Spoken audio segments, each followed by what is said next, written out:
इतक्या दिवस पावसाची वाट बघणारी मी आज मात्र पावसाचा राग आलाय, कारण रस्त्याला सगळीकडे चिकचिक चिकचिक झाली आहे.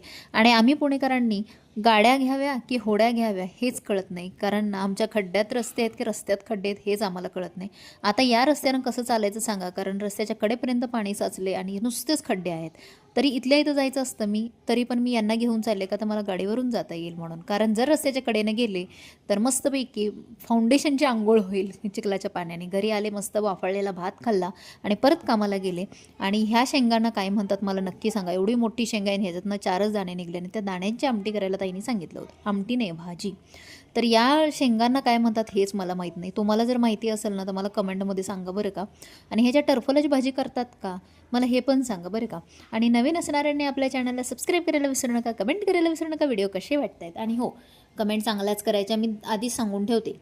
काल एका महाशयाने मला सुकट बोंबील अशी कमेंट केली होती. अरे, माझ्यासारखी तब्येत बनवायला बायका जिममध्ये जातात, माझी नॅचरली अशी बनली आहे.